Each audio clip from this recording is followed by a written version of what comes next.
It's your boy JG, and we have Sneed from Sneed Mobile Tech. Again, thank you for coming on the broadcast again. Sneed, I really appreciate you, and I think my fans also appreciate that you always come on here on a weekly podcast with us. Hey, it's good to be on. Thanks for having me, buddy. So today we're going to have an interesting podcast. We're going to be talking about a couple things. First of all, as you guys know, it's officially confirmed today. They've released the information about the Stylo 5, and we thought the Stylo 5 Plus was going to be, we'll be hoping the Stylo 5 Plus would be the one that's coming out because of the delay, because the Stylo 5 was supposed to come out, I think, on July 15th, if I wasn't mistaken, but it didn't. So we were hoping for the Stylo 5 Plus. Unfortunately, disappointment, it did not come out. The Stylo 5 is what came out, and we're going to get into the specs in detail, but I'm going to tell you guys from right now, it's a disappointment. So it's not what we thought was going to happen. But anyway, so a little bit about what's going to happen throughout the stream. We're just going to compare it to the Stylo 4, and then we're going to tell you guys what we recommend for you if you walk into a phone today. If you walk into a Metro PCS store today, which one we recommend you to get. And then we'll keep the best for last because there's a major updates for those that don't know regarding the merger. Some exciting news. We'll keep that for last. So let's go ahead. First of all, what do you think so far from what you know, Sneed, about the LG Stylo 5? Any comments? So, like as a consumer perspective, the LG Stylo 5, generally speaking, has been a bit of a disappointment. Most people would tell you they're disappointed in the specs. They didn't see any type of major improvement that would justify spending money to get out of the 4 and into the 5. If you were going into a 5 from a 4, you probably felt like, well, I'm just upgrading for an operating system. I'm not really getting anything from the hardware end that's really that much better. The one thing I will say, though, is if you are looking to get into a newer device and you're looking for a good deal, the Stylo 5 from Metro might actually be a good deal because of the pricing options they have. So maybe if you're coming from a Stylo 3, maybe if you just like the Stylo devices and you're willing to upgrade on an annual basis, Metro, out of all the companies, might be the best way to go because of the pricing. True. So we're actually going to talk about that right now. I'm going to share the screen with you guys. Do you see it? Yeah, we see it. All right, so the Stylo 5, for those that haven't seen the video we uploaded today, is very similar, again, to the Stylo 5 that was released for Boost Mobile and for Cricket. And unfortunately, so I'm going to go through them real quick. It does not have the 4 gigabytes that we thought. It only has 3 gigabytes of RAM. The battery is 3500 milliamp battery. It's a 32 gigs of internal memory. And the only major difference, again, was the price, and it's a silver model. I think, if I'm not mistaken, Cricket has the pink model and it has the platinum gray. There was actually a mistake in that when I was creating the video. It is actually a silver model that will be coming out to Metro PCS. So looking at the specs and comparing, like you guys can see in the screen right now, to the LG Stylo 4, not much of an improvement, right? Because you can see, as you can see, the processor, 1.8 gigahertz. Snapdragon 450, similar to the Snapdragon 450 that we have on the Stylo 5. The best thing about this phone is that you can get it for free if you're porting in. So far, that is the best news that we've received. If you're getting it just through an upgrade, it's $179. And then if you're getting a new line, they're actually giving you an instant rebate of $100. So we'll go down from $179 to $79 only, plus taxes, of course, and in the first month. So that is the specs for the LG Stylo 5 for Metro. And comparing to the LG Stylo 4, like I've been seeing in the comments, people are really disappointed. They're like, you know what? It's not worth me the upgrade for me, so I'm just going to stick with my LG Stylo 4, right? So in the comments, what do you guys think? I want to hear you guys. What's your opinion? Now that we are confirmed that this is the Stylo 5 specs, this is the price. By the way, the release date is July 29th. This is confirmed official information. So what do you guys think? Now that we have all these details and info, is it worth the upgrade, or will you just stick with the Stylo 4? And just really quick, JG, there is rumor that this phone is actually dropping tomorrow, which is crazy because I've got the July 29th date like you do. Yeah. And there have been a couple of people that they've said, and they're confident that it's dropping tomorrow. I can't confirm that. I can't corroborate that same date, but I just thought I'd throw it out there that some people are saying it. So unless somebody knows something closer or more intimate to the sources than I am, they're saying tomorrow. I'd be surprised if it came out tomorrow because we've got a July 29th date, which is a week from tomorrow. You know what? I believe it because previous models, the way they would do it so they can get to the market, they would actually release it ahead of time, market by market. So by the time the release date is official, the one they've given us, all the stores would have having it by then, right? So I think definitely we should be getting a model within this week to review to you guys and compare them to other models. Right now, we're going to compare them just to the specs. I'm going to bring up the spreadsheet. We're going to compare it to the G7 Power, the LG G7 Power. We're going to compare it, the Moto G7, and then the other model, the Samsung Galaxy A20, and the CoolPad Legacy. Because we want to see if you walked in right now, let's say the phone has dropped and you walked into a store, which one you should get. Because I've had some people tell me, yo, I just broke my phone, but I've been waiting for the Stylo 5 to hit to see if it's worth the upgrade. And again, like we thought it was the Stylo 5 Plus. Fortunately, that's not happening. I doubt we're gonna get the Stylo 5 Plus. If it does, But we could hope for it. I mean, like, there's always hope that the end of the year could lead to another device. But like you said, I don't know. What do you, 10% chance, maybe less? the reason I think not is because there is a possibility, like you said, maybe 5-10% chance. But the reason I'm thinking not because, to be honest with you, there's another two phones, right? But this is kind of confidential information. We're gonna be releasing it soon. There's two other new phones that are dropping for Metro PCS, and they're not the LG Stylo 5 Plus. So I've, they've dropped a lot of phones this past 3 months. I don't know what's going on. They're just popping one after another. Okay, if I guess the manufacturer, will you confirm? Yeah. Okay. Is one a Samsung device? You know what? Maybe I should even do that. All right, we don't want to get you in trouble. Forget I said Yeah, just keep it. Now I think about it. Just make sure you subscribe and hit that notification bell to be notified, right? So yeah, now let's go ahead and actually compare it to the different models, the ones that are out there. And let's see, application window. Okay, you guys see this? That's there. Does it come up? Yep, it's there. Okay, cool.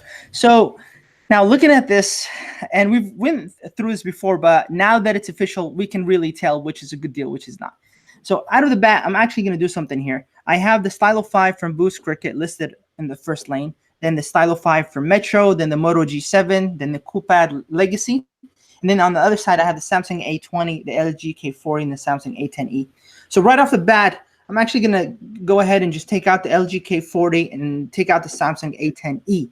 If you are going in today or tomorrow, whenever, to get a new phone that you've broke, you lost, or just want to get as a gift for somebody, the LG K40 and the Samsung A10e, they don't really compare to the mid-range phones as the others.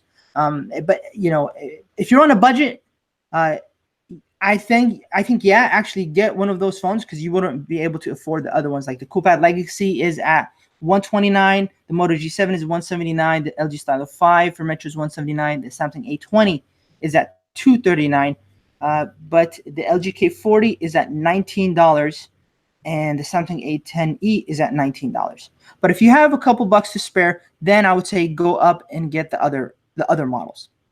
So me personally, JG, is the best device the Samsung Galaxy A20? If you've got up to $250 to spend, is that the best phone? Most definitely. But again, it comes to one difference. It's the preference of the stylus pen. And so again, a lot of people do like that stylus pen and that Note, having that Samsung Note experience. Then yes, go for the LG Stylo 5 for the Metro. But otherwise, let's say just from right now, if you walk in there, you got a lot of money to spend and you don't really care for the stylus, forget all of this. just go for the Samsung A20, hands down. That just I completely said that. Go watch the video we did about the Samsung A20. There's for multiple reasons. One of them was we talked about the display and how Samsung manufactures these amazing displays. The only downside was the 720 resolution, but we're gonna take a closer look at that as well. But other than that, they've done a really good job in the past in our benchmarks. So that's for the Samsung A20 if you got the money. But let's say you don't, right? You walked in there and you were on a budget. So if you have the two options of the LG K40 or the Samsung A10e, I honestly would say go with the Samsung A10e, right? Because the Exynos 7AA4, I think it would be performing a little bit better than the SD450. Again, this is my opinion. If they're the same price, so you're not really losing which way you would go. What do you think? I think the Samsung's a better buy than the LG. I think that the CoolPad may kind of be up there because of the value in terms of the cost, but between those two devices, I go with the Galaxy. I trust in what Samsung does with their processors at the lower level in the mid-range compared to the Qualcomm-made Snapdragon chips. I kind of like my Snapdragons 6 series or higher. I don't like anything below that 630, 635, 670 range. That's kind of like, and that's actually mid-range. So at a 450, you're at a low-range entry-level processor. I think the Exynos variation of that kind of tier of devices in that processor range, I like what Samsung does better. I'm just like you. Yeah. Well, you know what? Good thing you mentioned that. Now that I realize it, the CoolPad Legacy is only 129, but I think that's retail. If I'm not mistaken. So if you're walking in and you're going to get on a port-in, you're probably paying $30. Huh. Okay. Yeah. So, and maybe, no, actually, if you're probably doing a new activation, you would probably get it for $30. But if you're doing a port-in, you'll probably get it for free, right? And so if it's like that, interesting. Yeah. Okay, if you have that option, then yes, hands down, most definitely go with the CoolPad Legacy over the JG, LG. tell them about the feature set on the CoolPad because, I mean, cameras, battery capacity, I mean, there's a lot to like there. You're right. So you have a 4,000 milliamp battery compared to the 2890 that's on the LG K40 or the 3000 that's on the Samsung A10e. So the CoolPad beats it in that perspective. You also look at the cameras. You have a dual camera. You have a 16 megapixel camera and a 5 megapixel camera that's in the rear, and then a 13 megapixel in the front. 13 megapixel front facing camera. That's insane. And you have the LG K40 with 13 megapixels in the rear and 5 megapixel in the front. And then the Samsung A10e has only 8 megapixel in the rear with a 5 megapixel in the front. So hands down, again, the CoolPad Legacy would be really nice. Really nice phone. I think the Galaxy camera performance would be okay, but the CoolPad has the possibility to have excellent camera performance. Obviously, it kind of depends on the camera app itself and how many shutters and the type of processing that it does with the images. But spec list, the CoolPad is loaded. Yeah. If it had a 6 series Snapdragon processor, that's a $300 phone all day. You know, in terms like it's creeping up towards like true mid-range or like Moto X4, like Google Pixel 3a type of specs. You know, correct. So they obviously skimped out a little bit with the processor, but the rest of the specs are phenomenal. Good thing you mentioned that. So I want to make it very clear for those that are watching right now that what we're comparing to right now is just the specs, right? Because, you know, in reality, though, the lenses that are manufactured by Samsung, although they have 8 megapixel in the rear, sometimes they'll have better quality than the one that's on the CoolPad. Right. Just because of the quality of the lenses they have on there. And there's a lot of other things. But according to the specs and what we have on paper right now, most definitely go with the CoolPad Legacy. All right. So now let's say you want a bigger phone. You want something that's a little bit higher end. You're in between the LG Stylo 5, the Moto G7, and the Samsung A20. If you got the money, like we said in the beginning, and the stylus pen doesn't make a big difference, go with the Samsung A20.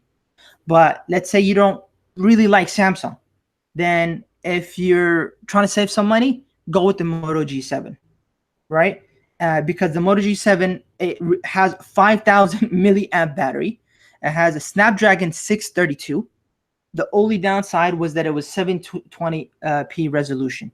But if you really care about the battery more than anything, go with the Moto G7, right? And JG, then if you could double check the A20 pricing. Jenna is reporting $129.99, not $139.99. I don't know if that's that a typo we have or what the I'll confirmed check. price is there. I'll check that out. Actually, okay, check on that on the Metro site. And while you're doing that, I'm gonna just round up real quick what I think about the best phones. So if you walk into a store tomorrow, just sum it up for you guys, and you're on a budget, go with the CoolPad Legacy. Because at the end of the day, you might be walking out with a new activation for $39, $29 for that phone, plus the first month that you choose. If you're, have a little bit more money to spend, and you want a little bit higher end phone, you're in between the Stylo 5, the Moto G7, and the Samsung A20. If you want something with a big battery, forget everything else. Go with the Moto G7. All right. And then if you have the Stylo, if you like the stylus pen, no other phone has that, then go with the Stylo 5. This is just to sum it up for you guys. If somebody's walking into a Metro PCS store tomorrow, so let me go ahead and go back. What do you think about that? I kind of like, the way that we broke it down in terms of spending category. Because a lot of people, like, that's the bottom line. What's the best phone I can get at this price point? So if I'm coming in with very little cash in hand, the goal is to get the best phone that Metro by T-Mobile will give me. So maybe I'm spending $30, $50, or $80 because that would be the phone in the month, right? Yeah. It looks like the CoolPads, it's the one, right? Mm-hmm. If you've got the extra money to spend, you're going with a trusted name with trusted performance. You're going with the Galaxy A20. I don't want to make the Stylo seem like it's an afterthought, but the Stylo didn't do enough this year, JG. Exactly. And if you notice the last 10 minutes of us speaking, we didn't even mention the Stylo 5. That's if last year, if I was on a live stream with you, all we would be talking about right now would be the Stylo 4 the whole time. But this year, it's like, mentioning it last place somehow, but he's saying, what, at the end of the day, if you want a stylus pen, okay, get it. But otherwise, if you don't really care about the stylus pen, then you have way better options on the table, right? Yeah, And but I'll tell you what though, Metro did make it better with that port-in price, and that new activation price is good too. So Cricket and Boost are not doing the same thing that Metro is doing on the LG Stylo 5. that's true, but what's crazy? I'm trying to get the actual information right now, but I think even the Moto G7 is actually free as well, if I'm not mistaken, with a port-in. On Metro. Yeah, on Metro. So if you walked in tomorrow and you're porting in, you can get the Moto G7 for free. You can get the LG Stylo for free. You can get, so the price point at that point, it doesn't really make a big difference. At that point, it's what's the best phone? What's the best phone, right? And like I said, if it's the battery, then go with the Motorola. If it's the silence, go with the LG Stylo 5. If it's that's okay. The Samsung A20. I'm trying to still find the information right now, the actual information. But if I think we have it on the paper itself. The way I'm looking at it is like this, JG. If battery life is important, the G7 is hands down 720p display, and you're getting a 5,000 milliamp hour battery. Like that's going to be 2-day battery life all day. If I have to have a stylo pen, then I'm going stylo, right? Just so I can get the stylus. The Samsung A20, if I'm a Samsung person, I like the software, I like the display, that type of, if I like the Samsung design and hardware, because the phone's nice looking. It's a nice design. I'm going that way. But what's kind of nice about those three phones, all three are different. Yeah. They're for different people. You're not going to go in torn between those three devices. You're going to go in, look at those three. Okay, this one's got stellar battery life. It's going to last me 2 days. This one is a Samsung. I can count on it to have a good processor, a good display. And then here's the stylo with the stylus pen. Yeah. there's my choices. Like, okay, I don't care about the stylus pen. That's out of it for me. I love battery life. I'd probably go with the Moto personally. Beautiful. Bro, you just summed it up. I couldn't have done it any better. That's exactly the mentality that's going to be when you walk into the store. It's actually easy. Before in previous years, it'll be a little bit harder, but now I think it's more simplified. It just depends on the preference. The only thing that might be pushing people away from the Samsung, although again, like you said, you mentioned it's better build quality. It's in a product that you know its quality is gonna last you a little bit longer. Is that if you are porting in, you're gonna have to pay, I think, about $89. I do want to mention something. Somebody in the comments was saying that they don't have any more activation promos.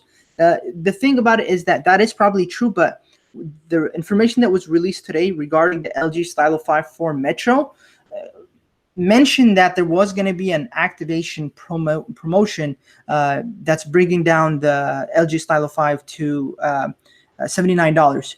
So having said that, probably if they've stopped it right now, they're going to definitely bring it back within the next week, if So not that by changes Monday. everything, JG. That changes everything because if they tell you a certain device is free on port-in or a certain device is half off, like maybe Yeah. it's listed at $239 and then it's $180 on a new activation and it's $80 on an upgrade. That changes everything because if one device is going to cost you $50 out of pocket and another device is going to cost you $130 out of pocket, they're no longer in the same tier. Now they're in pricing, they're in a different category, I guess. Exactly. And the reality of it when I had the stores is that when people walked in, the number one thing honestly that people cared about was the price, right? Let's be honest. Like we could stay here and talk about this for hours on end about the specs and about how the quality stuff. The majority of the people, honestly, I think I would say 90 to 90% really just cared about the price. When they walked in, they said, "Hey, this is how much I have to spend. So give me something in this tier." Then when you give them these two options that are on, around the same price, then they would look at, okay, what is the quality? But first of all, it's always been the price. So which phone are you getting for $50? You're walking in, you got $50 in hand. Can you get any of these devices? If you walked in, that's a good question. So let's say you walked in today and you're upgrading. So you already have a phone that you just broke and you just want to upgrade to a new one. Unfortunately, you can't get none of these, right? Because you're gonna be coming in about $100. Yes. So because you got to pay the taxes and you got to pay a $15 fee for the ESN change, switching the SIM card from one to another, right? But let's say you're activating a new line. Let's say you walked in there and you wanted to upgrade, but you don't really care for that number no more. You want to just get a new number. Then, yes, for $50, you can walk in there. You can get any of these phones, literally any of them. You can get them except the Samsung A20, because the Samsung A20, I think you could. No, I'm sorry. I'm mistaken. That's if you port in. If you're activating a new line, you can only get the LG K40 and the Samsung A10e because those are free if you're activating. No, they're actually $20, and then let's say you get the $30 monthly plan. They don't charge you ESN fee because you already have. They're going to give you the SIM cards. Then yeah, you're probably walking about 50 plus tax or something like that. So if you were the seller, if you were like the salesman or the store manager, you literally slide those two devices in front of them and you say, "Here are your choices. You're going to be paying your first month and taxes on these two devices." Correct. Yeah. And then you're going to show them you're going to have to pay first month taxes and $30 on this phone, and then first month taxes and $50 on this phone. You're going to give them their options. They're going to start sliding all those to the side, right? They're going to get rid of all the ones that have them creeping up to the $100 range. They're going to say, "Keep me over here." All right. So you've got the LG K20 and K40. the Samsung K40. LG K40 and Samsung A10e. Yes. I know what I would pick. Yeah. Which one would that be? The Samsung. Yeah. See, that's what I was saying in the beginning too, right? The Samsung, hands down. If I had those two options, I would go with the Samsung, right? So, and then you walk in, and let's say you have $100 to spend now, 100 to 130 about. Then that's when your other options come into play, and you're activating a new line, the Stylo and then the Moto G7. So, with all honesty, honestly, we are disappointed that LG did come out with these specs, but those on Metro PCS actually are not as disappointed as Cricket and as Boost, and not to mention Sprint, right? Because you seen the article today about Sprint releasing the LG Stylo 5. Hmm. I saw the price. 280, It's the same phone, by the way. the same phone. There's no RAM difference. There's no color difference. There's nothing on the specification side that warrants it, but the price is about $50 to $60 more. That's crazy. I think it puts it at about $290 if I'm not mistaken. Yeah, and And you're still going to pay activation fees and things like that. Mhm. So like, it's putting you over 300. Wow. So if you wanted the Stylo 5 and you don't have any carrier, you go to Metro. Hands down, that's going to be all of them right now, right? Yeah, the Metro is going to be the best option for the pricing. I don't I don't know how important color is to people. I mean, silver would be fine with me. The Yeah. black one would be fine with me from Boost. Yeah. I don't do pink phones personally, but Yeah. I guess Cricket if you want a pink phone. I don't know. So Cricket, I found out they actually have the platinum gray as well. So that's Yeah, good. they've got two colors, I think. Yeah. So, and you know what? Some people love that, having that pink model. So the only reason I would go Cricket, if you like that pink model, and you would go for it, because I did hear it was like a limited edition or something like that. But other than that, Cricket was doing some kind of a port-in promo as well. I don't know them to actually do much for port-in. Most of their promos are on the activations, aren't they?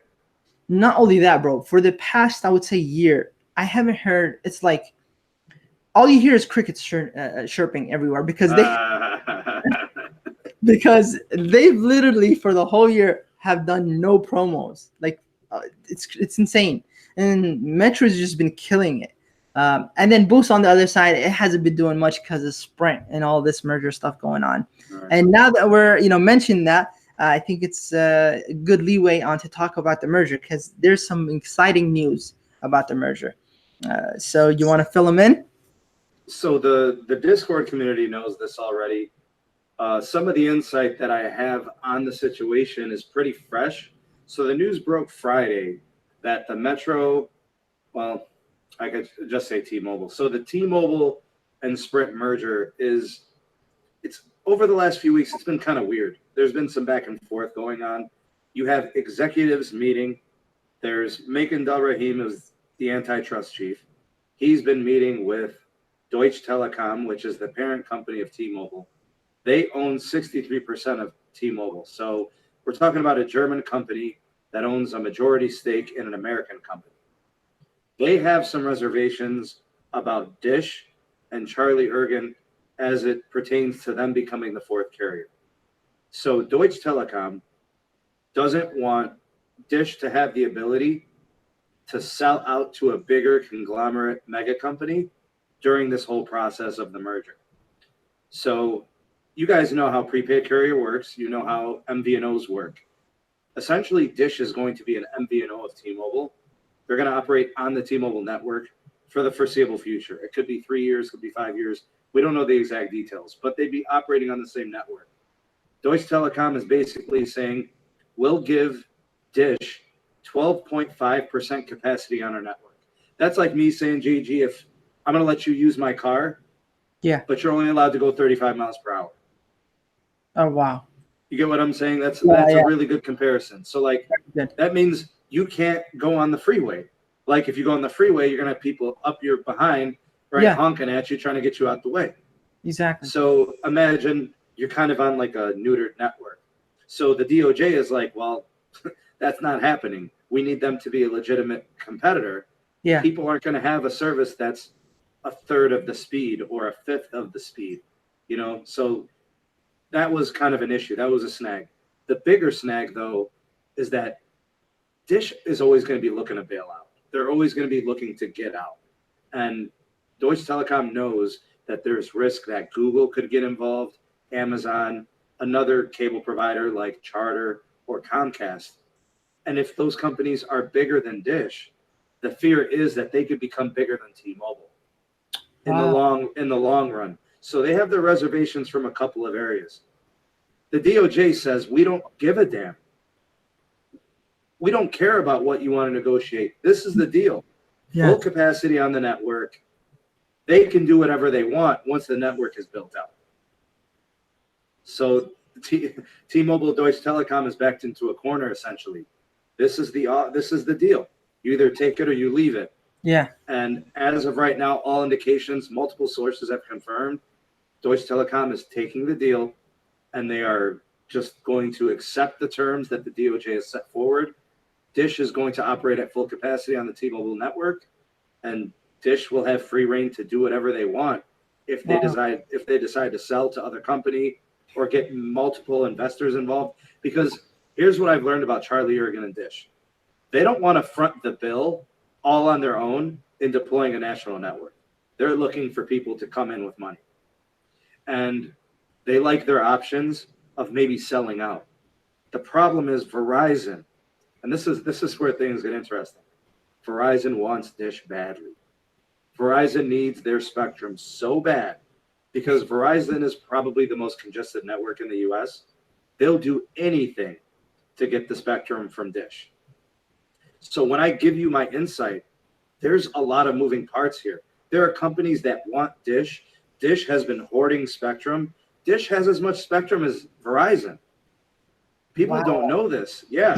And then with this merger, with the fourth carrier creation, they'll probably have more spectrum than Verizon because they'll be getting some 2.5 gigahertz from the merger from Sprint, and they'll probably get some low band LTE out of it too from T-Mobile, which I don't know, it could be 700 megahertz, could be 800, I don't know. But I'm telling you right now, this could get messy. What could happen in the next 4 or 5 years is going to completely change the wireless landscape. Definitely. You might see Dish build out and become a real legitimate provider. You might see Dish sell out to another company. You might see, you might see Verizon buy out Dish. All of this is legitimate. And what's interesting is AT&T and Verizon have been quiet, which means it gives off the impression that they're waiting for their opportunity to benefit from something. Because if they were really against this and they knew that they would have spoken up already. They would have stopped it. But I think they see something. There's deals with the FCC. There's deals with other networks where they might gain and benefit from it. Because AT&T has been doing acquisitions like crazy. They've bought a whole bunch of stuff. They bought Time Warner. They've got the Band 14 First Responders Network from the government. They've been benefiting up the wazoo. Verizon's been quiet, and Verizon has been suffering from their network side. What if they end up with Dish? Well, you know what? I don't know. I could be wrong, but I just feel like they won't let them take on Dish because that's going to be another huge problem, and then the antitrust. And imagine what we're already going through right now with T-Mobile and Sprint. So imagine if. Yeah, but here's the thing: the DOJ their only job is to regulate this deal. Their job is not to regulate what happens 3 years from now. That's the FCC. Huh.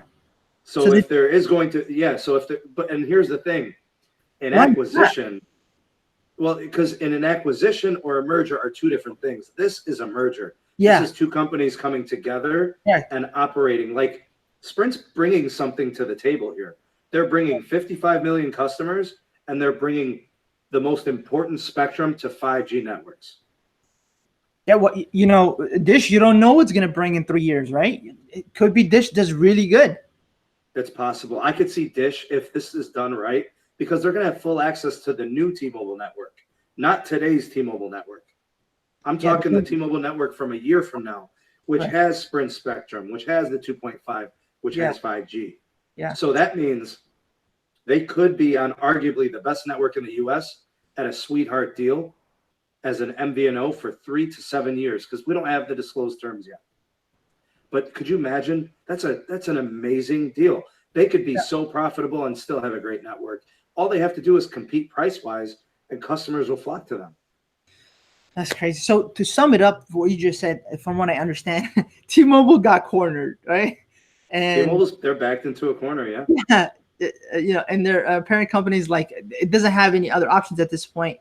And they're afraid if they don't accept this, Dish can just come out and then leave, and Google, or like you said, any other company that are going to be real competitors will then come in. So they're like, you know what? Okay, let's.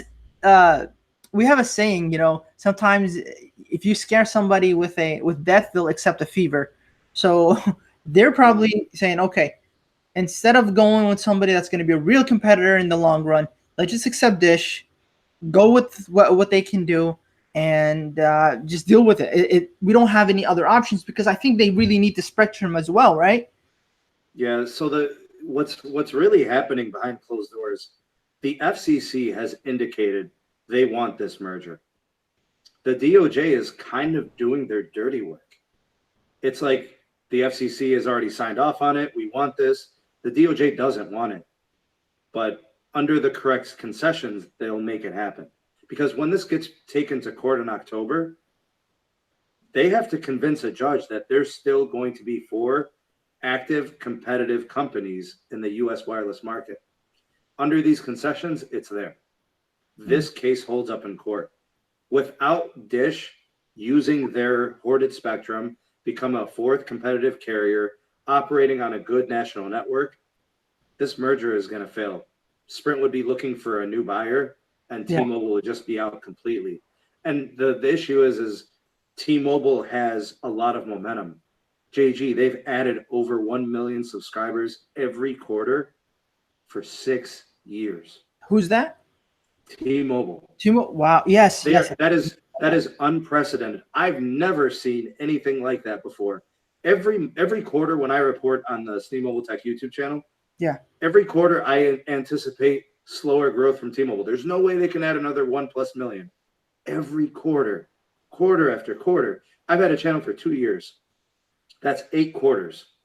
I already counted it. T-Mobile added over 18 million customers.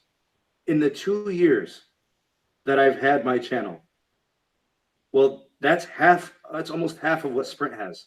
Yeah. They've added in 2 years. Man, if I was Sprint, or I'm sorry, if I was AT&T or Verizon right now, it's gonna be ugly, right? And that's why I'm saying they must be sitting quiet because they're expecting something to come their way. I just don't know. Because they should be worried. Definitely they should. And I actually have seen some numbers from AT&T and Verizon, and they're not as good as T-Mobile, right? So T-Mobile is definitely doing a better job here. I want to ask you something. But before I do, I want to first of all give a shout out to the 75 people that are in the chat. Thank you guys so much. Without you guys, we won't be doing these live streams. So thank you for that. And JG, if you want to get to the chat soon, like if you want to pull in any comments or answer any questions. Yeah, that's actually good. If before I go on to the next question, just need, if you guys have any questions or anything that we missed, please let us know. Don't forget to hit the like button. Don't forget to subscribe and hit that bell for the notifications as well. We are open to any, what is that called? The chats, the super chats. Super chats. We love super chats. So that's open as well. Any questions? Let me see if I see anything right here. It seems like there's a big fight going on in there. No, it's just somebody is just keeps saying hi over and over again. They're excited to be here. All right, we got a question from KBro777. Should I get the A6 or the A20? JG, have at it. Oh, the A20, definitely, hands down. Newer phone, better specs. Yeah. And then with the promotions, if you're porting in, K-Bro, if you're porting in or if you have a new activation, you get this amazing deal right now. So most definitely the A20. Yeah. Charlie Argan is Alexander Rawl, I've gotten 17 to 18 hours of SOT on my G7 Power. That is absurd. I get about 8 to 9 hours of screen on time on my Google Pixel 3 XL, and I'm astonished by the 9 hours. Wow. I can only imagine that must be 2 days of heavy use. Hands down, if somebody's looking at battery life and there's always on the go or traveling, don't want to carry that extra battery pack, get that G7. Definitely. Shout out to Paul Tech. Can we talk about the most important topic, the world, Face app? Yo, you've heard about Face app? Oh my God, man, it's terrible. I don't know, when was the last time everybody was in school? And here's why I bring this up. What I do with my students, you guys know I'm a school teacher. I do these things called case studies. What they are is they are things that have happened in the past that we look back on and we say, okay, when this happened, here was the repercussions, here was the outcome, right? It's kind of like a history lesson. That Face app thing is a case study of how you should not allow apps to have full access to everything on your daggone phone. Because when you give them permissions to access your photos, your contacts, your messages, your call logs, like if you don't look at the permissions of an app, they can literally command everything out of your phone. So not that I'm too worried about any particular action of that app. It's a reminder that you can't give apps access to things that you don't want them to have. And then after the fact say, oh my goodness, I can't believe they got my photos. But you gave them permission. Read the terms of service, right? Yeah. So, something that just came up to my mind. I don't know. No conspiracy theories here, but this is interesting what you just mentioned, because I haven't used the app, and but from what I'm seeing is you gotta, like, this is facial recognition, isn't it? Right? Yeah, it does. It maps a full image of all the points on your face. Yeah. And then it takes artificial intelligence and it not only does a scan, but then it rebuilds your face using all the data points. And then it predicts what you're going to look like 30 years from now. Yo, how do you know there's no database of all that information? There is 100% a server somewhere that has all these, all the celebrities, all the normal people, the public. Yeah, they've got their faces and they can use them if they want to because you permitted it. Man, that's really scary, because I want to tell you something, man. In China, they have these cameras right now, and they have this point system. Like if you've been doing good, right? If you owe people money, if you're not paying up, these cameras, they actually can detect where you are. And if you're going to take the train or something like that, you can't take the train, you can't buy a ticket and all of this. They were actually trying to implement this here in the US, and recently they blocked it in San Francisco. They blocked it in the Bay Area where I'm at right now. So this is really interesting stuff, and the future is really scary what we're going to come up to. Just real quick, I want to say what's up to Blockchaker. He's in the house. What do you think? Because he's a dealer at Metro, and I want to know something from him. What do you think about the Stylo 5? Because he actually, that's what it's called. It's called the social credit in China. He actually predicted that I think it was going to be the 630 Snapdragon processor. I also thought it was going to be the 630 processor. No, I want to get your, and you told me, you were right. You told me, no, that's not going to happen, Jamal. It's not going to happen. So I mean, the only thing more expensive, JG, the only thing more expensive in the bill of materials from the display is the processor. Yeah. And if they were going to keep the phone the same price or lower, they weren't going to put it. So I want to get your Blockchaker. Tell us what you think about this new phones. And also, I didn't say nothing. Blockchaker, if he wants to, say that info, I didn't say nothing. But there's 2 new phones coming out. If you want to mention what they are, just at least don't mention what they are. Just the manufacturers down in the comments. Then I could just say I read the comment. Yeah, if I was gonna guess the manufacturers of some upcoming devices, I'd automatically go to Samsung, and the other one. Man, who would drop one right now? You think LG's done? LG's probably done, right? You mentioned them. It's the Moto G7 plate. Man, why are they doing a play still? Really? Yeah. Well, if it's got a 1080p, then fine. But a play usually doesn't. Plays usually have less RAM, lower end processor, and it's a 632 Snapdragon. Wait, that's the same as the Power. Yeah. Well, wait, so who is this phone for? That's true. And then the iPhone 7 is relaunching with Metro PCS. I didn't say nothing. I'm just reading the comments. Oh, okay. So it's not a Samsung. Okay. Yeah, and then the iPhone 7, it's going to be $49, man. That's insane. The iPhone 7 fixed every problem associated with the iPhone 6. Yeah. And they're good phones. People hate on Apple, but honestly, bro, if I was walking into the Metro And between the, if I had the option between the Galaxy, the LG, and the Moto, and then the iPhone Okay, 7, I all would, right. yeah. Uh, JG, do you see uh, that most recent comment there about the Play? They're but saying 2 gigs of RAM. no, How are you going to go backwards on the RAM? Oh my no. God. Oh my God. I'm done, man. Yeah. But Wow. hey, before I forget, so this is what I wanted to ask you about Boost. What do you think now that things are kind of confirmed, almost there? What do you think is going to happen with Boost Mobile? Boost is probably going to see the greatest improvement in service because they're coming from Sprint's network, which Sprint's network is probably the least effective national network. That will change. So you'll get better coverage. And then capacity is going to get better. So your speeds will be improved. Because remember, you're still going to be operating on the new T-Mobile network. So if the merger is approved by the end of the year and Dish can actually operate Boost on the new T-Mobile network, I mean, people are going to have a great improvement in experience. You're probably going to have a lot better speeds. You won't see the throttling. You won't see the 1 megabit per second on the upload. All that is going to change. You're going to have much better service. Boost will be the most improved prepaid carrier from the merger.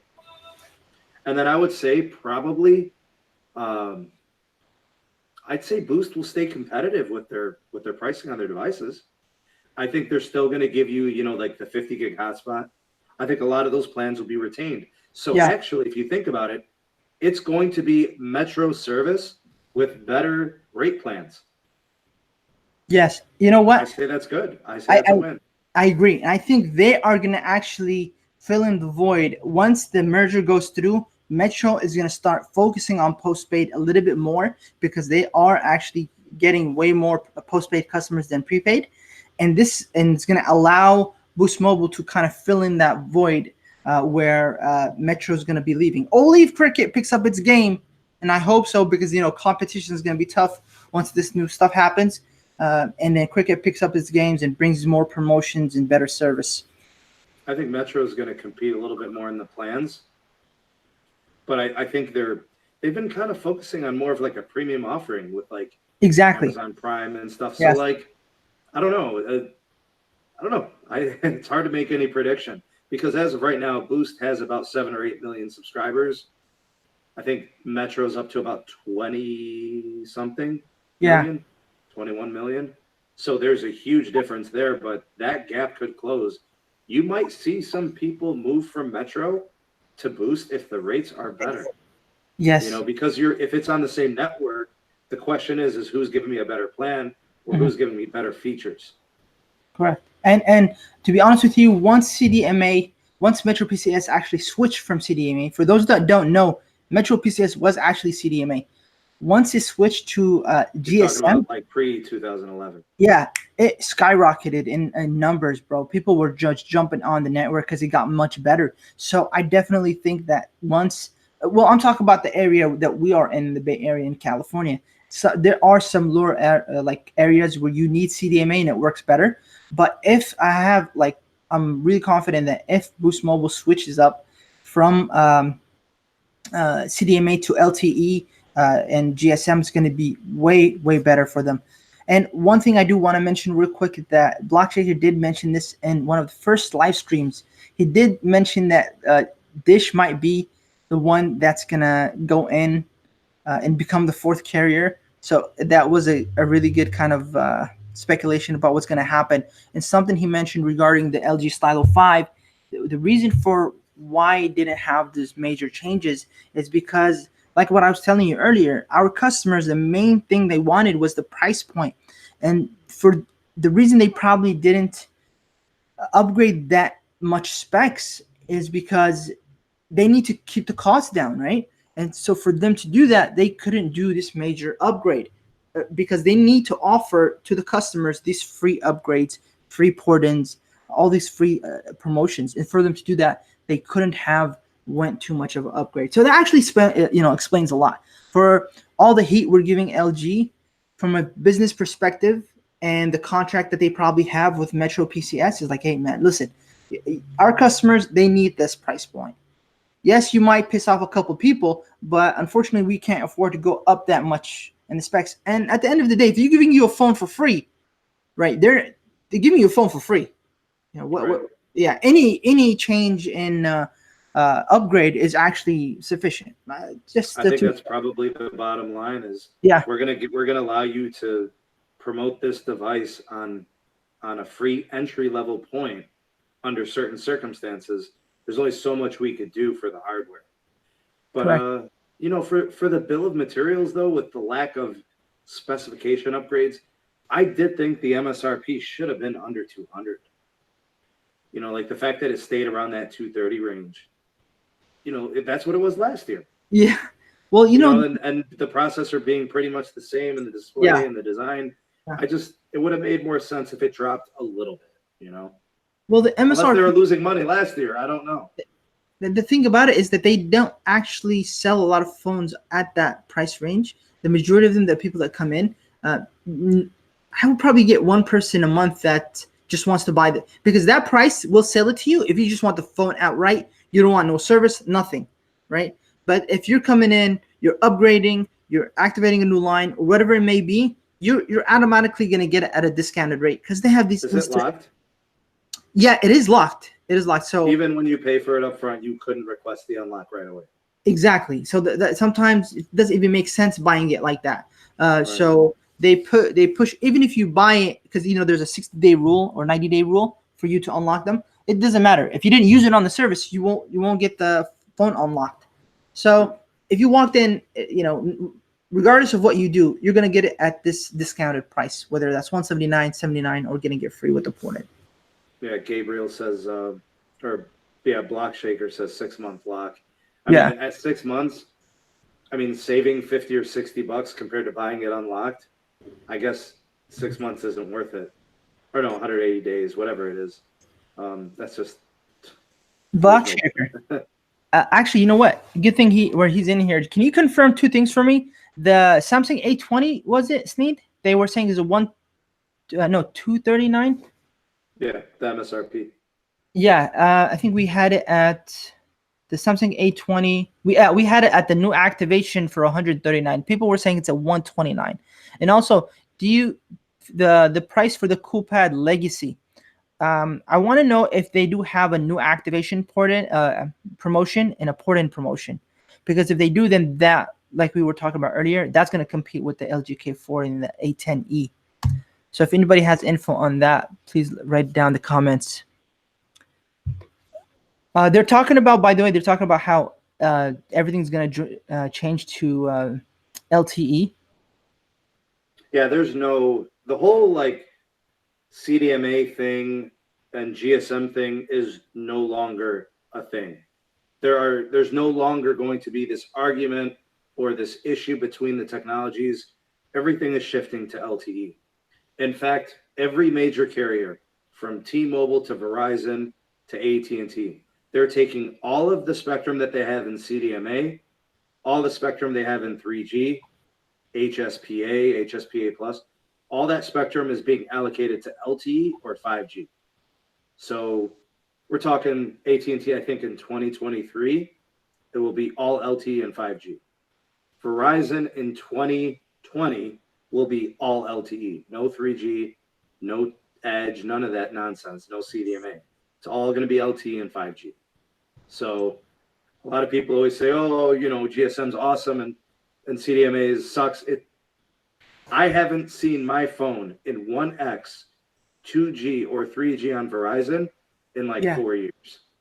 So I don't even know what CDMA means anymore, because the only company that's actually using CDMA at any major level is Sprint, and that's because their LTE sucks, so their phone service falls back, so you can at least call on CDMA. But their data doesn't transfer over CDMA, so you're trying to upload a page or download something or listen to music, and you can't. Exactly. And so it's actually good that they're retiring CDMA.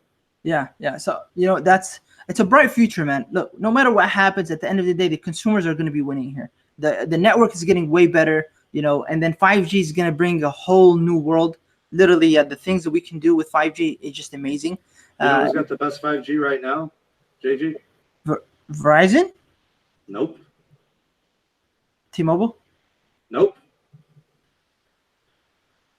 AT&T. Nope. What do you? No, Sprint. Sprint. Sprint has What? the best 5G right. No, I am not joking, bro. that's crazy. I'm telling you right now, the best 5G you can get right now is Sprint. Wow, that's I'm interesting. not even playing with you, bro. I'm serious. I'm not playing. I know I'm smiling because I'm getting that reaction from you, but the best 5G right now is Sprint. I'm shocked, man. That's crazy. No wonder the You know who's T-Mobile got the worst 5G right now? I think AT&T. Because you can't use it. Uh, It's probably really good, but yeah, the only people that can use it are enterprise and developers. yeah, that makes And sense. then Verizon sucks because it's only millimeter wave and it's very hard to stay connected to it. Wow, man. T-Mobile's is the same situation. T-Mobile's actually only using millimeter wave right now, but they'll have low band 5G by the end of the year, which is good. Yeah, I mean, to be honest, it has a long way to go. So, a lot of people were thinking, okay, 2019, everybody's going to start using 5G and stuff. And that's not going to be that fast. There's a lot of work to be done. A lot of work to be done. You talk about The next 3 years will be yeah, like the first 3 years of LTE. yeah. When did you get your first smartphone, JG? It was the G1, the Google G1. Like what year we talking? 2009, Maybe even before that, I think. But yeah, it's probably 2008, around. maybe. Okay, Yeah. so that was the 3G era. Yeah, that was a 3G. That was the beginning of the 3G era. Mm-hmm. Yeah. And then 2010, 2011, we started to get LTE. I remember my first LTE phone, man. It would die in like 4 hours. You know, like yeah. it was every like batteries would die fast. The connection wasn't good. Most of the time you'd be in 3G. Once in a while you'd be on LTE. That's what we're gonna see out of 5G for like the next couple of years. It's gonna take a while. Yeah. And then all these people with the tin hats, you know, they're gonna be doing their thing for a while. Hey JG, so my birthday's in December, and I'm gonna run my podcast on that Friday. You know, I do my podcast on Friday. I'm gonna do it wearing a tinfoil hat, man. No way. I want to be there. I'm gonna order a bunch of tinfoil hats from Alex Jones, and we're gonna rock them on my birthday, man. Just real quick, Block Shaker, thank you so much for that. He actually posted the prices, so I'm gonna go over them real quick. This is all confirmed, 100% official information. So the 820, for those that want it, this honestly this changes everything what I was talking about earlier. The 820 is $239 retail, $179 with upgrade, $79 with a new line. I was thinking it's $139, $129. No, it's actually $79 with the new line. Leg Shaker, you sure of this info? This is crazy. Hey man, he's in the store, bro. Yeah, because if that's true, then LG Stylo 5 and G7, you got a really good competition. We were saying earlier to go with the Samsung A20 if you got more cash, but now you talk about the same price. So what are you at, JG? If you're going with the A20, you're going to pay $80 for the phone. You're going to pay your taxes, obviously. You're going to pay a month. And pay the month. Okay. Exactly. And so that's across. I was thinking it's $139, but if it's like that, then this is across the board for the G7, for the Stylo 5 and the A20. And so the CoolPad Legacy, here's the crazy thing about it too. If you would get it, thinking about getting the CoolPad or the LG K40 or the Samsung A10e, don't even look at the LG K40 anymore. Don't even look at the Samsung A10e no more. Definitely get the CoolPad Legacy because they're selling for $19.99 with a new line. $19, wow. Right? So and you're going in at what, like you're going in at like $60? About $60, $70. Yeah. Yeah, for everything out the door with the new phone. And like we were saying, it's got dual cameras on the back. It's got a fingerprint scanner. It's got 18:9 aspect ratio, 1080p, 4,000 milliamp-hour battery. That's tons of value. Yeah. You know, honestly, the CoolPad, it's like the sweet spot, honestly. Yeah. You know, it's not up there with the 5,000 milliamp battery, but it's a 4,000 milliamps. You got that dual camera, and it looks really nice. It's honestly a nice looking phone. It's not like it does look good. Yeah. So honestly, CoolPad, it's stepped up its game because I don't know if you recall, CoolPad was shitty phones. I'm sorry, but they were crappy phones. Like the phone that they had back then, I wouldn't recommend it on anyone. But now they've really stepped up their game. You know what's crazy is when I first did my CoolPad, featurette on my channel, the first week I probably got like 800 views. But On the the cool pad? following like 2 weeks when the phone was actually released, Yeah. so people were hearing about it, my views jumped like 3 and 4 times. So I think currently that video's got like 3,000 views. So On the the phone has gotten some traction, I think, when people yeah. started seeing it and saw the pricing, because at the time I could only give the MSRP, which was $130. So it seems like there's going to be some competition these coming years with even the manufacturers. Because if it's Coolpad is stepping up its game like this, I wouldn't be surprised if it takes ZTE's spot. Because As ZTE was long as they don't use MediaTek processors. yeah, exactly, exactly. So honestly, the ZTE, I'm sorry, Coolpad is now filling in the place of ZTE.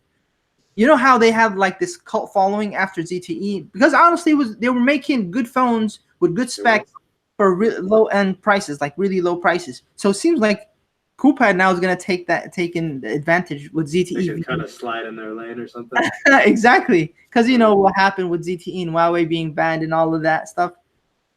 That was Spying. what? Was that about a year ago, the ZTE thing?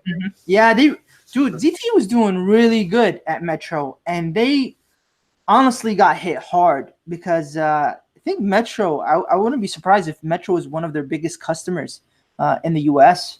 because all day I was selling LG phones and the ZTE phones right after it.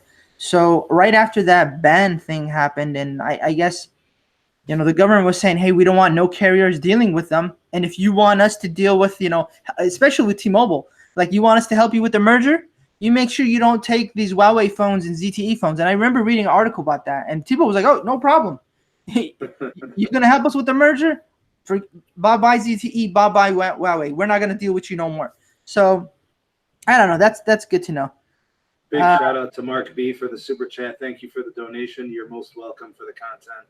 He thanks us, JG. Yeah, thank you so much, Mark B. We appreciate all the chats that you guys send us. It really helps, and also the likes that you guys put on the video really helps out as well. A lot of people don't know this, but when you like the videos, it actually shares it to more people, and the algorithm ranks it a little bit higher. So thank you to anybody that did hit that like button. Let me see here. What other question do we have? Ooh, Tom says ZT is the king of cheap. Yeah, they do make some really, really compelling arguments to buy their devices at those price points, because they're giving you big displays, they're giving you fingerprint scanners, they're giving you a lot of value.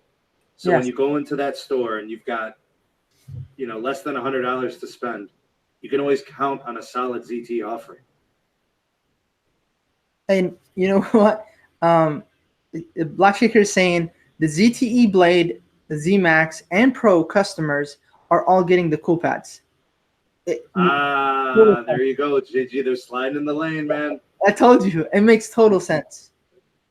Man, when the cat is away, the mice will play, man. That's a good one. So, any last comments, guys? Questions before we wrap this up? We got a super chat from Mark Craner. Thank you so much for the donation, sir. Yeah, Matt Craner, $5. Thank you so much. We really appreciate you guys doing the super chats, man. And another way, if you guys want to support us, I know Sneed, you have a Patreon. You also have like the PayPal account that people can send through. We do all of this stuff. We try to research as much information as we can, give you guys all the details, all the leaks about all the phones, so that you don't go out there and you see. Look, we concluded in this podcast that one of the best phones to get is actually the Coolpad if you want the sweet spot, and not two-handed, not low end. So if you walk in there and you didn't watch a podcast like this or didn't do your research, you wouldn't really know what to get, and you would have probably got the LG K40, which is not too bad, but you would have been really winning if you got the Coolpad. But we named 3 or 4 devices to get, that we feel are better than the K40. Exactly, and exactly what Block Shaker is saying. This is what I was saying earlier. That's all the customers walk in. The customers walk in and say, "Hey, this is how much I have to spend." That's all that they do all day. It's We think they go in there and they look at the specs and stuff like that. Not all of them do that. Very, very little. You'll find some people do that. He's saying 99%. That's a high percentage. Like So that if he sees 1%. 100 people come in the store, that he's 1%. hearing from 99 people, here's what I got, give it to me. That's it. And it's just truth. It's the truth. So that's why when T-Mobile was switching over to focus on postpaid, I was kind of surprised because the majority of the customers you have in the base is, more in the lower income bracket. And so you want to push them all to the iPhones. You want to push them all to the $1,000 phones and stuff like that. That's not happening, especially after they changed Metro PCS to Metro by T-Mobile, kind of pushing everybody to that postpaid side. I don't know how name change. I think that name change indicates that, like you said. I think the offerings, the added features that they put to it, makes it a little more premium. Yeah, and the pricing kind of changed too on the new promos, didn't it? correct. Yeah. The thing about it though is, at the end of the day, they probably done the research at the back end. They know what they're doing. It would be insane for T-Mobile to completely get rid of Metro PCS and just put it all into postpaid. We'll see. We'll see what happens. Alter Tech, what's up, man? Hey, it would be great to have you join us one day on the streams, man.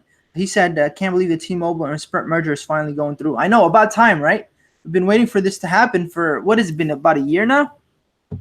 First reports of any type of agreement was April of 2018. Yeah, so almost a year, man. It's over a year. It's like a year and a few months. And the thing is we still have a court date for October 7th. That's still there. So the state's attorneys general, I mean, that's a thing that the merger has to move past. Yeah. But with an agreement in place and we have the blessing from the DOJ, Yeah. it's going to be really hard for the states to really block it. Not only that, if I want to mention, look, at the end of the day, I feel like the states, they just want some kind of incentive, right? So that when they're doing their negotiations, they say, okay, give us this thing, right? And we'll kind of let go of the lawsuit. You know what I mean? Yeah, it's a little bit of, okay, we'll let this go down, but we're going to need this later kind of deal. Exactly. We'll see how that goes. Strictly politics on that side. Cricket has a chance, but AT&T is ruining it. I want to mention regarding that, and tell me what you think, Blockshaker and Sneed. So I read an article about this. The reasons that AT&T is not doing as many promos is because they owe a lot of debt. If I'll probably pull that article up right now and show you, but that is the reason they haven't been doing these promotions, because these shareholders have said, look, you need to start paying off these debt before. This was actually, I'll pull it up if you want, and I'll show it to you. The article was actually by, I think, Bloomberg, if I'm not mistaken. Let me see. So the verbiage you're putting in there is a little bit confusing. So what you're saying is that debt is the direct contributor as to why they don't care about prepaid. I don't know if it's not a direct correlation, but kind of sort of. AT&T has to be more profitable is what the shareholders are saying. We want you making more money per customer. So that means we need more postpaid, because postpaid is a more profitable segment per user or per customer. So they're saying, force these people to upgrade their phones on the postpaid side, get them paying for more expensive devices, get them upgrading to more premium offerings on the unlimited plans, make them pay for stuff that they don't necessarily want, but they'll take because it's bundled in, that sort of thing. They want them to continue to add revenue streams.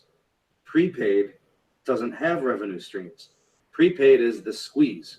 You know what I'm saying? There are customers that are either on low incomes or limited incomes, or they don't want to pay for postpaid service, which is usually double in terms of cost per line. So kind of, sort of, I would say be careful with the direct correlation in the verbiage there. I agree with you, but here's the thing, bro. This is what I think. Look, Metro PCS, Metro by T-Mobile, the reason they're able to provide all these promotions, let's be honest here, they're losing some money. It's not like they're we're giving all these promotions. They're giving them to them for free. They're losing money, and to prove You're that, talking about on hardware? yeah, exactly, on Okay, hardware. okay, Because okay. let's be honest, when they have these agreements to give you instant rebate, the whole point is to, at least keep you for 90 days, right? To make the money back, I think to cut even, right? If I'm not mistaken. So the typical prepaid plan is $50 a month? You got 30, you got 50, you got 60. Oh, they've actually started now. You can't get the 30. You have to at least get the 50 or 60, if I'm not mistaken. Can we say that the average customer on prepaid is paying $50 a month? Yeah, I would say about, let's say, give or take. Yeah, Okay, so $50 a month, 3 months would put it at 150. correct. If they're going to subsidize a phone Yeah, that is suggested retail 240, and they're going to say we're going to give it to you for 80, so they're subsidizing it 150 to 160 bucks. So yeah. yes, they're breaking even. So looking at that, there's a bunch of people that are going in there and they don't finish those 90 days. They're losing a lot of money. Some people, they had this, me and you were talking about this before. Some people would go in, port in, and probably send the phones overseas or do all this, those shady things, right? That will hurt the carrier really bad. Another thing what people would do is they would get a phone and then they would see another promotion the next month and they would get another phone and another phone. And they're just taking advantage of all these promotions.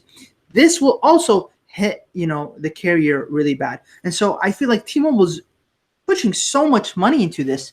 In Cricket or AT&T at this point, like you were saying, I mean, I agree with you. It probably is not, uh, you know, related somehow, but I still think they want them to save money. They're saying, listen, we make more money from postpaid than we do in prepaid. And Well, they don't have to. So they don't have to be aggressive on the hardware side. They could run promotions on service.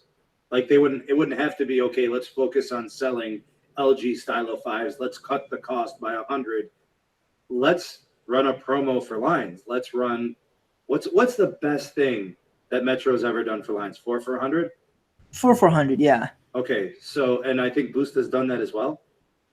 Yeah, Okay, absolutely. has Cricket ever done 4 for 100? Not, I think they did 120. I could be mistaken, but I think they did Okay, 120. if they did 4 for 100, that would change the Yeah, trajectory of how many subscribers they would have. true. You know, and set it at a year. So because you couldn't grandfather it long term to stay profitable. So Mm. what you would do is you would set it at a year, up to 1 year, 4 lines for 100, where cap speeds. What do they do? 8 megabits per second. Yeah. Okay, cap it. Get the people there switching from Boost and Metro, and then after a year, indicate, hey, your plan's going to change. Here's what we have for you. I'm sure some people will leave. I'm sure some people will stay, especially if they only bump you up to like 140 for the 4 lines or something like that. Well, that's right. But the thing about it is for them Because we're to, not seeing promos on the plans. That's really the issue here. that is true. That is true. But this is something I actually have been seeing with Metro. Let's not put too much, heat on Oli Cricket. Let's be honest here. Metro doesn't even give these promotions to current customers. It gives these promotions to only new customers. So if, for example, you wanted this 4 lines for 100, you would get new lines. New lines mean usually new phones. You know what I mean? And Right? so, They're going to come in with incompatible phones. They can't use yeah, them. uh, yeah. But so majority of people would want a new phone. So if they would go in there to Cricket, they look at the prices of the phones. They'd rather stick with what they have. They're gonna be like, I can't afford these phones. The hardware is just too expensive for me to get that, to take advantage of that promotion. You see what I'm trying to say? So if So they, the phones are associated with the migration of taking from other carriers. exactly. So actually, the market is wrong. The market is designed for them to leave a carrier every 3 months. I actually thought about that. At the same time, they're trying to bring people in, but at the same time, they're actually pushing people out. That's what I'm saying. It reminds me of like the apartments. So like when I first moved out and I was in an apartment, I was given an introductory rate for a 1 year lease. When it was time for me to renew my lease, my rent was going up $150. And I told the manager, I said, why are you raising my rates that high? I'm going to leave. And then when I leave, you're going to give somebody my introductory promo price. Why would you just not raise my price by $50 instead of $150 and keep me and not have to worry about having the apartment non-rented for a month and then Yeah. having to change carpet and paint? I'm already here. But they said, no, this is how we do it here.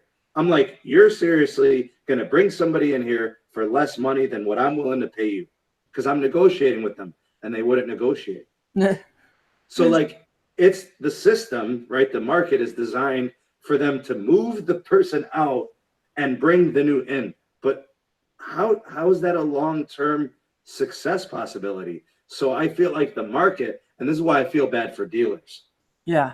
They're the ones that are trying to squeeze as much as they can out of each customer every transaction, because they are only going to have them for so long. The next port and opportunity at Boost, the Metro guy is leaving. The next port and opportunity at Metro, the Boost guy is leaving. Yeah. And those people don't even care. They're like, just give me the new phone. I busted my phone. I'm getting in for $30.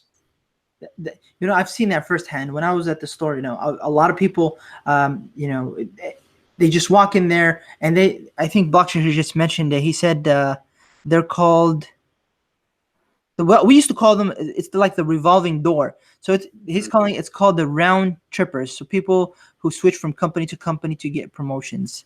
You know, the game is wrong. The game is flawed. Yeah, the game is supposed to be keep customers. Instead, people come in, they don't trust the seller, they don't trust the manager, the operator of the store, because the last store sucked and the last store did the same thing. And they the stores have become round trippers now. Yeah. Right? Because the customers operate a certain way. Here's the thing that I don't understand. Like we see this, right? We're just consumers and we can see this stuff. People, that's what I don't understand. People in Metro or high up in headquarters, whether it's T-Mobile and Sprint and AT&T, do they not see that they should reward their long-term customers? That will make them actually stay and, you know, have more value in staying. Reward. I had a cable provider that did that same thing to me, JG. You know, like they're advertising, you know, a certain speed of internet for $50 a month. I'm paying $80 for it. Hey, I've been with you guys for 2 years. Can I get that $50 price? Exactly. No, that's for new customers only. Oh, yeah. So you want me to leave you? They're like, well, if you leave, you still won't get it because you have to be off of us for like 3 months. I said, if I leave, I'm never coming back. That is, bro, you hit it on the dot. I had so many people tell me about that. Like, yo, they walk in the store. I'm like, yo, I'm sorry, you can't get that deal. What do you mean? I've been with Metro for 10 years. And you tell me I can't get that deal. Well, so I definitely get you. And we need to talk about that a little bit more. I've seen it a lot when I was talking about my promotions and do promotion videos about the deals. A lot of people in my comments are like, what the hell is going on? All these are for new customers, port-ins, about us, loyal customers, that we don't get anything. Somebody love to do more for the loyal customers, but the game it's flawed. Yeah. They need something. So Block Shaker is saying, I've suggested to corporate about bigger discounts on upgrades to those to stay 6 months, 1 year, 2 years or more. Couldn't agree more. That's so true. Bro, who's the most successful wireless carrier right now in terms of which company is the most successful out of the big four? T-Mobile. You think so? I because I feel like they have all these promotions. They're rewarding their current people that stay. Okay, what I'm saying is all right. So who's the most successful in terms of, you know, they've got the most customers, they make the most money? Verizon. Right? Okay, do you know what Verizon's churn rate is? Verizon's churn rate has never, and in the recent history I've been following wireless technology, their churn rate has never been over 0.09, which that's a measure of customer retention. People don't leave Verizon. And Verizon rates are awful. But you know what it is? The service is good. They know how to retain their customers. Yeah, they don't have growth. Verizon's been like, Verizon hasn't added customers in a long time. They just don't lose them. Same thing with AT&T. Like, they don't really add too many. They just don't lose them. Sprint's been losing, and T-Mobile's been taking. You know what I'm saying? And T-Mobile's taken a little from Verizon, and a little from AT&T, but that's the profitability is in the retention. So I don't know. I see the prepaid promotion game as completely flawed and backwards. It I is. think Block Shaker is onto something. Yeah. They should be rewarding some form of a discount or a promotion that goes towards upgrades for existing customers of 1 year, 2 years, and more. Whether it's 5% discount or a promotional deal on a phone, right? You've been a customer for 2 years. Here's an extra $50 off your next device. Actually, I want to say something. There's Sean McDonald. He said, I got the A20 Friday, but it's okay, but I might go with the Stylo 5 soon. Interesting. Not Can you, happy with the A20? that's what, yeah. So can you tell us, Sean, in the comments, what so far with your experience with the A20, how has it been? And I want to ask you, there's another question regarding Visible Wireless. Can you give us an update? Because you're still using Visible, right? Visible's been really good. Visible's service runs on the Verizon network, and it's, for the most part, it's uncapped. There's no like true throttle. You are going to be deprioritized as Verizon prepaid is, so you're not getting the complete experience. For example, you're not going to get roaming coverage. Whatever their native LTE is all you're going to get, which is fine. I live in an area with great LTE coverage from Verizon. Speeds have been fast. I was just by the airport the other day. I got over 100 megabits per second on Visible. Wow. And my uploads are consistently over 10 to 20 megabits per second all day long. So the experience has been really good. I haven't dropped any calls. It is Verizon Wireless. It really is. Yeah. And it's $40 a month, and it's $20 on a month if you get a referral code. So, and I've been promoting my referral code to try to help people save money on trying it for a month. If you just need a second line, it's $20. Yeah. Like, I mean, people have spent $20 in some really weird ways. I'm sure a line of service for $20 is affordable. So yeah, definitely. And for people that don't know about your channel, Sneed Mobile Tech, I'm just gonna plug it in there. Go check out his channel. He's done many reviews on the Visible Wireless. You guys heard it from him. He's actually using it right now. He loves it. It's working perfectly for him. Oh, and actually, JG, that's how I'm running my live stream connection is through Visible. Yeah, actually, in the beginning, we were having difficulties. It wasn't as clear with his Wi-Fi. He actually went on to his Visible Wireless that is doing way better than the Wi-Fi, which I'm surprised. Crazy, man. I pay for 300 megabits per second on the download, 30 on the upload, and my Visible's kicking its butt. It's doing better, yeah. Okay, so Sean says it's been okay, but I feel like the front camera looks like it's washed out. It doesn't feel like it's a 6.4-inch phone. Well, no worries. What we're gonna do is the Stylo 5 is coming out, like we said. Hopefully, it's gonna drop in July 29th. But I think stores are gonna start receiving it within the coming days. I'm gonna get my hands on it, and I'm gonna do a hands-on comparison between the G7 and the CoolPad, and also the A20, so the Stylo 5 and the A20. So I will see side by side. I'll do the benchmarks. I'll see which ones take better camera pictures, video, audio. We'll do it all. Full reviews of all the phone. Let's wrap it up. I want to thank everybody that's in the live stream. Make sure to hit that like button. I want to thank Raphael. I want to thank everybody. Pete, I think I seen him in there. All those that did join us. I think you got Tom. You have Block Shaker. You had Paul Tech. All those, like, shout out to all those subscribers that are always, I think, Sneed, you also have these like loyal subscribers that are always in the streams, Yeah, and good people, man. Good people. They comment, they ask questions, they contribute, they share experiences with the different providers. And it's just, it's a sharing of knowledge and helping one another in the community. Yeah, that's what we're here for. Just try to share our knowledge. Everybody here, it's like, I'm telling you guys, it's like this little network that we have going on. We also have the Discord for those that don't know about it. Join us in the Discord. We're always chatting about new things, sharing pictures and leaks and all of that. So thank you all. Thank you especially to those that did the super chats. Really appreciate it. Thank you so much, Sneed, also for coming on the podcast again. Thanks Always for having me. great having you. Okay, guys, it's been a pleasure. Have a great night. Take care. Jesus, peace.